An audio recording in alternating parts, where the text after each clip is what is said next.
പശു ഇറച്ചി കഴിക്കാൻ പാടില്ല എന്ന് പറയുന്നത് എന്തുകൊണ്ടാണ്? പറയാനുണ്ടെങ്കിൽ നാവ് ഉണ്ടാവും അല്ലേ? അല്ലാണ്ട് എന്തുകൊണ്ടാ പറയാൻ പറ്റുക? നമുക്ക് നാവ് കൊണ്ടല്ലേ പറയാൻ പറ്റൂ. പശു ഇറച്ചി കഴിക്കാം എന്ന് പറയുന്നത് എന്തുകൊണ്ടാണ്? നാവ് കൊണ്ടാണ്. അതിൻ്റെ സയന്റിഫിക് വശം അറിഞ്ഞാൽ കൊള്ളാം.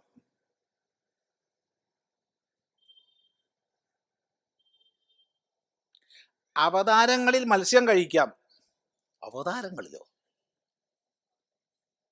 അവതാരങ്ങളിലല്ല, മത്സ്യം കഴിക്കാം എന്നുണ്ടെങ്കിൽ പശു ഇറച്ചി എന്തുകൊണ്ട് നിഷിദ്ധമാണ്? പശു ഇറച്ചി കഴിക്കണം എന്നുള്ളവർ കഴിച്ചോളൂ. കഴിക്കേണ്ടെന്ന് ജീവാനന്ദ ഗുരുസ്വാമി പറഞ്ഞിട്ടില്ല. പക്ഷെ നമുക്ക് ചിന്തിക്കാൻ പറ്റാത്തതാ. നമുക്കത് സങ്കല്പിക്കാൻ കഴിയാത്തതാണ് പശുവിൻ്റെ ഇറച്ചി മനുഷ്യൻ കഴിക്കുക എന്നുള്ളത്.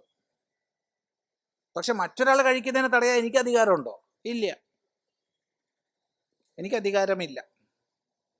അതുകൊണ്ട് കഴിക്കണം എന്നുള്ളവർ കഴിച്ചോളൂ. പക്ഷേ നമ്മുടെ സംസ്കൃതി, ഈ ഭാരതം പശുവെ പ്രതിഷ്ഠിച്ചിട്ടുള്ളത് മാതൃസ്ഥാനത്താണ്. മാതൃസ്ഥാനത്താണ്. ഒരാൾ ശ്രീനാരായണ ഗുരുദേവനോട് ഈ ചോദ്യം ചോദിച്ചിരുന്നു. ഇതേ ചോദ്യം ഗുരുദേവൻ മറിച്ച് ചോദിച്ചു, അമ്മ ജീവനോടുണ്ടോ മരിച്ചോ? മരിച്ചുപോയി. എന്നിട്ട് എന്ത് ചെയ്തു? കറി വെച്ച് കഴിച്ചോ അല്ല വരട്ടിയോ?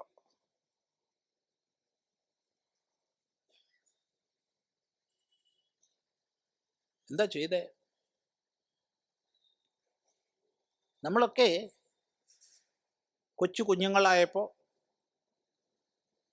99.9% പേർക്കും നമ്മുടെ അമ്മമാർ മുലപ്പാൽ തന്ന് വളർത്തി. വളരെ ചുരുക്കം ചിലർക്ക് മുലപ്പാൽ ഉണ്ടാവാറില്ല. വളരെ ചുരുക്കം ചിലർ അമ്മ ആരെന്ന് അറിയാണ്ട് വളർന്നവരും ഉണ്ടാവും. കുറച്ച് മാസങ്ങൾ കഴിയുമ്പോഴത്തേക്കും അമ്മയുടെ മുലപ്പാൽ ഒന്നുകിൽ കുറയും, അല്ലെങ്കിൽ വറ്റും, അല്ലെങ്കിൽ അമ്മ വീണ്ടും ഗർഭിണിയാവും. ഏതായാലും കുഞ്ഞിന് പാല് നിൽക്കും. ഒന്ന്. രണ്ടാമത്തെ വ്യവസ്ഥ, കുഞ്ഞ് വളരുന്നതിനനുസരിച്ച് അമ്മയുടെ പാല് മാത്രം പോരാ എന്നുള്ള അവസ്ഥയും വന്നു ചേരും. ഈ രണ്ട് സാഹചര്യങ്ങളും വരും.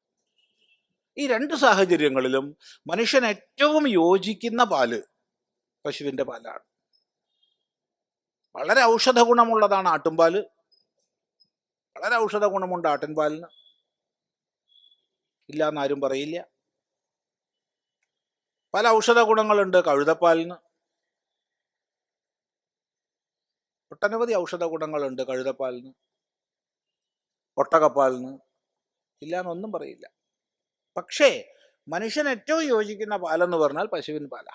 അപ്പം നമുക്ക് സാമാന്യമായിട്ട് നമുക്കൊക്കെ അമ്മ എന്താ തന്നത്? ഇരിക്കുന്നവർക്കൊക്കെ എന്താ തന്നത്? പശുവും പാലാ അല്ലേ? അത് കഴിച്ചിട്ടല്ലേ നമ്മൾ വളർന്നേ. അപ്പം നമ്മുടെ വളർത്തമ്മ ആരാ ശരിക്ക്? ആരാ? നമ്മുടെ പെറ്റമ്മ, പോറ്റമ്മ. പെറ്റമ്മ അമ്മ, പോറ്റമ്മ പശു. സാമാന്യമാണ്.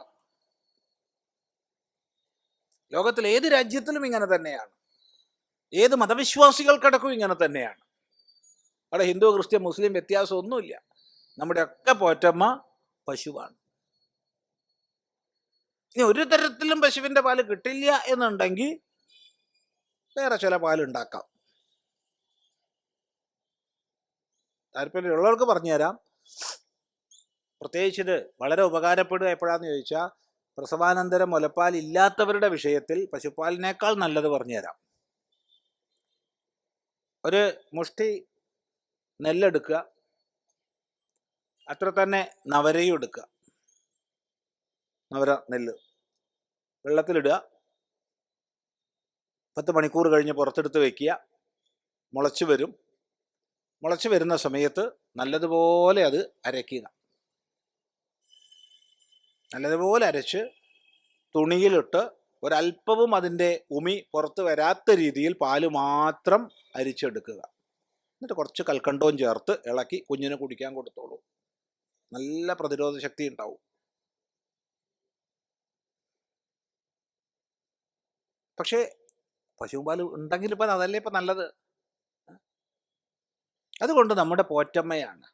അമ്മയെ ആവശ്യം കഴിഞ്ഞാൽ കൊന്നു തിന്നുക എന്നുള്ളത് നമുക്ക് ചിന്തിക്കാൻ പറ്റാത്തതാ.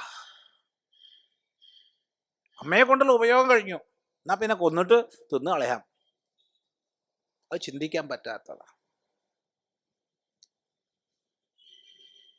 അതുകൊണ്ട് ഗോമാതാവിൻ്റെ മാംസം ഭക്ഷിക്കുക എന്നുള്ളത് ചിന്തിക്കാൻ കഴിയാത്ത വിഷയമാണ്, ചിന്തിക്കാൻ കഴിയാത്തതാണ്. അത്രേ പറയാൻ ഒക്കൂ. ബാക്കിയുള്ളത് അവനവൻ്റെ ഇഷ്ടം. അമ്മയുടെ മാംസം കഴിക്കുന്ന ആൾക്കാരുണ്ടാവും നാട്ടിൽ. എന്തൊക്കെ വാർത്തകളാണ് അപ്പോൾ വരണത്. മനുഷ്യൻ്റെ മാംസം ഭക്ഷിക്കുന്നവർ എത്ര ഉണ്ട്? ഇഷ്ടം പോലെ ഉണ്ട്.